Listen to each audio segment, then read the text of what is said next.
अस्सलातु वस्सलामु अला रसूलिल्लाह व अला आलिहि व सहबिहि व मन वाला। मोहतरम बुजुर्गों, दोस्तों, आजकल जो हालात हो रहे हैं फ़लस्तीन में, उस नाहिए से हम कर क्या सकते हैं? एक तो हम दुआ कर सकते हैं। दुआ सिलाहुल मोमिन कहा गया, दुआ मोमिन का हथियार है। दुआ के ज़रिए से अपने भाइयों की हम मदद कर सकते हैं। दूसरी चीज़ जो हमारे और आप सबके हाथ में है, वो हथियार है बायकॉट का, जिसे हम अपना सकते हैं और जिसे इस्तेमाल कर सकते हैं।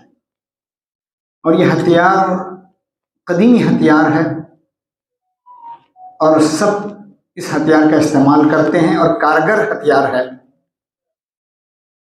कुरैश ने साजिश की थी बनी मुत्तलिब और बनी हाशिम के खिलाफ और आपकी हिसारबंदी की थी, बायकॉट किया था। शादी ब्याह से लेकर तमाम चीज़ें, खाने, अशिया खुद नोश तक पर उन्होंने इन चीज़ों को बंद कर दिया था। उन पर खाना पीना सब कुछ बंद कर दिया था। तो ये हथियार कुरैश ने भी इस्तेमाल किया था। तकरीबन 2 से 3 साल तक उन्होंने बायकॉट किया था कुरैश ने, यानी कुफार मुशरिकीन ने 2 से 3 साल तक ये बायकॉट रहा बनी मुत्तलिब और बनी हाशिम के खिलाफ। तो ये एक हथियार है जिसको इस्तेमाल किया जाता है। मुनाफिकीन इस हथियार का इस्तेमाल करते थे। मुनाफिकीन कहते थे, वला तुनफिकू अला मन इंद रसूलिल्लाह हत्ता यंफज़्ज़ु, अल्लाह के रसूल के पास जो लोग हैं उन पर तुम खर्च मत करना, इन्फाक मत करना, यहाँ तक कि उनसे छट जाएं। यानी अल्लाह के नबी का साथ छोड़ दे तब खर्च कर सकते हैं। जब तक ये अल्लाह के रसूल के साथ हैं उन पर खर्च मत करना, खर्च रोके रखना। तो ये हथियार मुनाफिकीन ने भी अपनाया था। उसामा बिन उसाल जब इस्लाम लाए, जब इस्लाम लाए, जब उन पर जुल्म के पहाड़ तोड़े गए, तो उन्होंने कुफार मुशरिकीन से कहा था, वल्लाहि ला यातीकुम मिनल यमामा हब्बतु हिंततिन हत्ता यअज़न फीहा नबी सल्लल्लाहु अलैहि वसल्लम, यानी यमामा से तुम्हें गेहूं का एक दाना पहुंच नहीं सकता यहां तक कि अल्लाह के नबी तुम्हें इजाजत दे दें। अल्लाह के नबी ने यह हथियार इस्तेमाल किया था। बनी नज़ीर के यहूद के साथ भी आपने किया था और आपने मुहासरा किया यहां तक कि वो सरेंडर हो गए। तो ये हथियार बहुत कदीमी हथियार है। अल्लाह के नबी ने यह हथियार आजमाया था बायकॉट का। ताइफ वालों के साथ भी आपने इस हथियार का इस्तेमाल किया था। दूसरी जंग अजीम के बाद 1939 यानी 39 और 1945 के असना में बहुत से लोगों ने यूरोप में जर्मन की मसनूआत का बायकॉट कर दिया।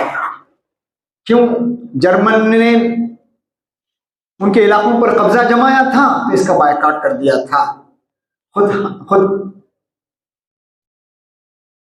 महात्मा गांधी ने भी बायकॉट किया था बरतानिया वालों का, और बरतानिया वालों की साम्राज्यत के खिलाफ आपने उनकी तमाम अशिया को जलाया था। मुंबई में ज़बरदस्त एहतजाज हुआ था और आपने मुंबई में उनकी जो अशिया थी, उनकी जो बरामदात थी, उसको जलाने का हुक्म दिया और उस जलाया था। तो ये बायकॉट एक हथियार है, उस हथियार को इस्तेमाल किया जाता है। शाह फैसल ने दो अंदाज में यह हथियार इस्तेमाल किया था।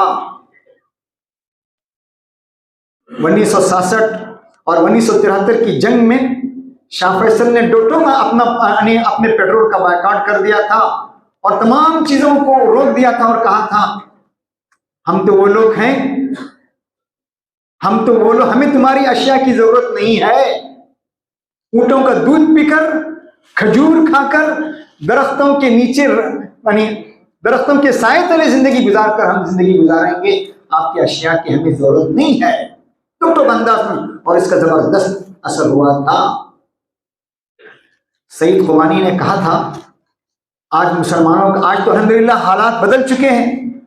उस वक्त उन्होंने कहा था मुसलमानों का हाल ये है, माशी और इकोनॉमिक तौर पर मुसलमान इस दर्जे कमजोर हैं, अगर उनकी अशिया का बायकाट अगर कर देंगे तो फिर उन्हें सहराओं में जिंदगी गुजारनी पड़ेगी।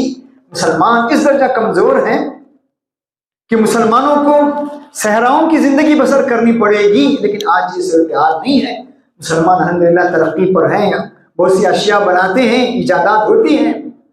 तो आज हमें देखना चाहिए इस हथियार को हमें कैसे इस्तेमाल करना चाहिए, क्या इस्तेमाल करना चाहिए। मेरे अजीज और दोस्तों, इसराइल का बायकॉट 1948 से होता रहा। 1948 में उसके क़याम के वक्त से ही शुरू हो गया था। इसके 3 हिस्से थे। बुनियादी बायकॉट अरबों की इसराइल से तिजारत का था। दूसरे नंबर पर इसराइल से तिजारत करने वाली कंपनियों को हिदायत थी कि उससे कारोबार न करें। तीसरे नंबर पर उन कंपनियों को ब्लैक लिस्ट करना था जो इन कंपनियों से तिजारत कर रही थी, जिनकी इसराइल से तिजारत थी। 3 किस्म के ज़मरे थे। इसराइल के बायकॉट में इब्तिदा में कुछ इख्तलाफात हुए। पहले तो कंपनियों को ब्लैक लिस्ट करने पर इख्तलाफ हुआ। हर मुल्क के पास अलग अलग फहरिस्त थी। कुछ मुल्कों ने सरकारी तौर पर निफाज नहीं किया। मिस्र ने सख्ती से बायकॉट की पॉलिसी सरकारी तौर पर तर्क की और गैर सरकारी तौर पर इजाजत दी। और ये बायकॉट इंतहाई मुअस्सिर रहा। जब बरतानिया, जापान और बाद दूसरे ममालिक भी बायकॉट करते रहे और इसराइल को माशी फौजी ताकत बनने नहीं दिया। लेकिन इसके बाद अमेरिका इसराइल की मदद को कूद पड़ा और फिर उसके बाद फिर उस बायकॉट का बायकॉट हुआ। मेरे अजीज और दोस्तों, आज भी अगर मुसलमान ममालिक मिल जाए और तय कर ले अपनी मुस्लिम कंपनी या जो ऐसे लोग जिन्होंने हमारा खून नहीं बहाया, इस्लाम देखिए गैर मुस्लिमों से कारोबार करने से रोकता नहीं, उनसे तिजारत करने से।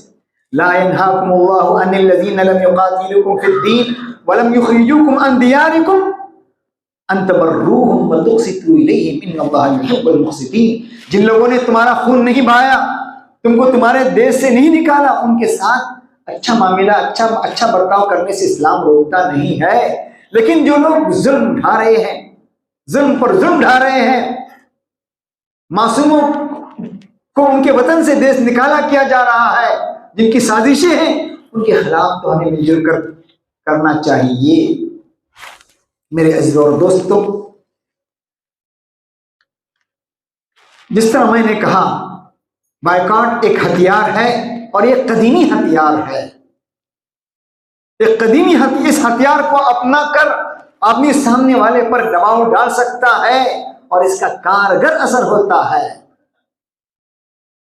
एक पेप्सी एक उनकी पीने की चीज खरीदेंगे, वह उससे वह एक गोली खरीद रहे हैं और जिससे वो हमारे अपने फलस्तीनी भाइयों पर दाग रहे हैं।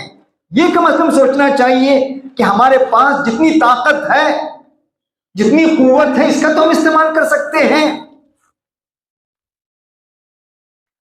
उलमा ने लिखा है, यूसुफ अल-क़रज़ाई वगैरह ने लिखा है, ये भी एक किस्म का जिहाद है। बायकॉट ये इकोनॉमिक जिहाद है, इकोनॉमिक जिहाद है। हदीस में फरमाएगा, जाहिदुल मुशरिकीन बिअम्वालिकुम व अनफुसिकुम व अलसिनतिकुम। अपने माल से जिहाद करना, अपने माल से जिहाद करना, अपने पैसों से अगर हम इनकी चीजों को खरीद रहे हैं, गोया हम मजलूमों पर जुल्म कर रहे हैं। वो निहत्ते फलस्तीनी जो ज़बह किए जा रहे हैं, जिन पर नातिका बंद कर दिया गया और जिनका खून बहाया जा रहा है, गोया उनके साथ जुल्म है। तो मालूम हो, ये भी इक्तिसादी तौर पर ये बायकॉट के हथियार को अपनाना, ये भी गोया मालूम एक किस्म की इबादत है। ये भी एक किस्म की इबादत है। जिसको अपनाना चाहिए। अपनी जानों के जरिए से, अपनी जुबानों के जरिए से जितनी हम अपनी आवाज उठा सकते हैं, एहतिजाजात के जरिए से या सोशल मीडिया के जरिए से अपनी आवाज जितनी हम पहुंचा सकते हैं, इस आवाज को पहुंचाना ये भी हमारा अपना हक है। मेरे अजीजों, एहतिजाजात 3 किस्म के होते हैं। या तो एहतिजाज वाजिब हो जाता है, कभी मंदूब हो जाता है, कभी हराम हो जाता है। कभी एहतिजानी, कभी बायकॉट वाजिब है, कभी मंदूब है, कभी सुन्नत है, कभी हराम है। वाजिब बायकॉट वो है जो हम हालत हाल देख रहे हैं, फलस्तीनियों की, जो उन पर जुल्म ढाया जा रहा है, जुल्म की चक्की में उन्हें जिस तरह पिसा जा रहा है, जुल्म के पहाड़ जो उन पर तोड़े जा रहे हैं, ये तकाजा करता है कि इस वक्त ये एहतिजाज वाजिब है। मंदूब एक तो दूसरे मंदूब है, जुल्म उतना नहीं हो रहा है, थोड़ा सा जुल्म है, कुछ लोग कर रहे हैं, तो फिर मंदूब है। कभी हराम हो जाता है एहतिजाज करना। अब मालूम हो जाए कि बायकॉट करने पर और दुश्मन सख्ती पर उतर आएगा और फिर जंग की लपेटें और भड़केगी, तो बाज़ दफा हराम भी हो जाता है। और आज की जो सूरत हाल है, इसमें देखिए एहतिजाज गोया वाजिब है, न मंदूब है, न हराम है, बल्कि वाजिब है। इसलिए कि खुद फलस्तीनी खुद कह रहे हैं, जिनका कहना यह है आप बायकॉट कीजिए। यूरोपीय यूनियन के फलस्तीनी उमूर के जिम्मेदार डिप्टी सेक्रेटरी जनरल मोहम्मद सौबी, उन्होंने कहा है इस्राइली मसनूआत का बायकॉट करने की मुहिम को मुअस्सिर बनाने की उन्होंने अपील की है। सौबी का कहना यह है, फलस्तीनी मुजाहमत को मजबूत बनाने के लिए इस्राइली मसनूआत का अमली तौर पर बायकॉट करना होगा। बायकॉट सुनामी की तरह असर करेगा। इस्राइली बैंकों को पहले से ही खदशात लायक हैं। जब फलस्तीनी लोग खुद कह रहे हैं, उनके जिम्मेदार जब खुद आवाज उठा रहे हैं कि इस हथियार को अपनाइए, ये हमारे लिए यानी फलस्तीनी काज को मजबूत करने के लिए बहुत अहम हथियार है, तो फिर तब समझिए फिर ये बायकॉट जरूरी हो जाता है, वाजिब हो जाता है दुश्मन को कमजोर करने के लिए। तो मेरे अजीजों, ये 2 हथियार हैं, एक दुआ का हथियार है, एक बायकॉट का हथियार है, जिसको हम अपना सकते हैं। तीसरा हथियार है कि अपनी आवाज को बुलंद करना, जिहाद जुबान से, जुबान अपने अमल से भी, जुबान से भी, माल से भी, जान से भी। तो यहां पर हम माल से अपना बायकॉट कर सकते हैं, जुबान से आवाज बुलंद करके जुल्म के खिलाफ आवाज उठाकर ये हक हम अदा कर सकते हैं। मेरे अजीज़ों, कुरान कहता है वला तहसबन्नल्लाह गाफिलन अम्मा यअमलु ज़ालिमून इन्नमा युअखिरुहुम लियौमिन तशख़सु फ़ीहिल अबसार। अल्लाह, ये लोग जालिम लोग जो कुछ कर रहे हैं, इसको अल्लाह से गाफिल मत समझो। अल्लाह उन्हें छूट दे रहा है, उनकी रस्सी ढीली कर रहा है, मौका दे रहा है, कितना करते हो करो। अब देखिए, आदमी मछली का शिकार करता है, मछली का शिकार करता है तो क्या शिकार की चीज डाल देता है, खाने की चीज वो लगा देता है और फेंक देता है और फिर मौका दे देता है। रस्सी खींचना, डोर खींचता नहीं है वो, और मौका देता है कि अच्छी तरह कस कर शिकार मिल जाए, शिकार पूरी तौर पर काबू में आ जाए। तो अल्लाह ताला ये मौका दे रहा है, जालिमों को मौका दे रहा है और सामने ला रहा है कौन मुनाफिक हैं, कौन मुसलमान हैं, कौन छड़ रहे हैं, कौन सामने आ रहे हैं, साफ मालूम हो रहा है। मेरे अजीजों, इसका फायदा ये हो रहा है, आप देखिए ये जो यानी फलस्तीनी काज से एक फायदा ये हो रहा है इसराइल के जुल्म का। निस्फ इसराइल के आधे लोग मुखालिफ हैं सहयूनी लोगों के, अपने हुक्मरानों के मुखालिफ हो गए हैं। आधी यानी निस्फ आधी आबादी यहूदियों, आपने देखा होगा वीडियो में, यहूदी पास खुद कहते हैं उनके मजहबी आदमी, ये फलस्तीन मुसलमानों की जमीन है, हमें इन पर हक नहीं है। और यहूदियों ने 99 साल यहाँ पर हुकूमत की, सिर्फ 99 साल हुकूमत की है। और असल उसके बासी कनानी है जो खालिस अरब हैं। तो यहूदी भी समझते हैं, वो कह रहे हैं ये हमारी जमीन नहीं है, ये जो कुछ जुल्म कर रहे हैं सहयूनी लोग कर रहे हैं, हमारा इनसे कोई लेना देना नहीं है। आपको ताज्जुब होगा, अमेरिका के पाल वगैरह बड़े बड़े हुक्मरानों ने इस्तीफा दे दिया। कहा ये हम इस जुल्म को देख नहीं सकते अपने आंखों से। होता बहुत बड़े बड़े ओहदे अमेरिका में, बड़े बड़े ओहदों पर फाइज बहुत से लोगों ने क्या कर दिया, इस्तीफा दे दिया। आप गौर कीजिए, 20-20 साल तक जो हुकूमत पर थे, बास बड़े अहम पोस्ट पर, कहा हम जुल्म को देख नहीं सकते। तो मेरे अजीजों, अभी भी इंसानियत जिंदा है, उस इंसानियत को जिंदा रखने की जरूरत है और लोगों को बताने की जरूरत है। फलस्तीनी काज के सिलसिले में जो जुल्म हो रहा है उसके खिलाफ आवाज उठाने की जरूरत है। वरना फिर आप देखिए, फिरौन से पूछा गया आपको फिरौन किसने बनाया, मल्लज़ी फरअनक, तो फिरौन कैसे बना रहा? उसने क्या कहा? उसने कहा सामने मैंने किसी को इनकार करने वाला नहीं पाया, सब भेड़िए की तरह सर झुकाए हुए थे, कोई शेर नहीं था, सब भेड़िए बने हुए थे। मल्लज़ी, आपको फिरौन किसने बनाया? उसने कहा ला उनकिर मैंने सामने किसी को इनकार करता हुआ नहीं पाया, सबको जुल्म सहने वाला पाया, बर्दाश्त करने वाला पाया, इसने मुझे हिम्मत दिलाया। आज भी मेरे अजीजों आवाज उठाई जाएगी, डंके की चोट पर हम ठोक कर खुले बंदू हो, साफ डंके की चोट पर जुल्म के खिलाफ आवाज उठाएंगे तो मेरे अजीजों ये जुल्म खत्म होगा। फिर दुश्मनों, यानी यही दुश्मनों का सबसे बड़ा बेहतरीन इलाज है, दुआओं के जरिए से अपनी आवाज को बुलंद करके और बायकाट के जरिए से ये जो हथियार हमारे पास हैं इनका इस्तेमाल करने की जरूरत है। ये कुछ बातें थी, अल्लाह ताला मुझे भी आपको इन बातों पर अमल करने की तौफीक दे। वाह, अल्हम्दुलिल्लाह रब्बिल आलमीन।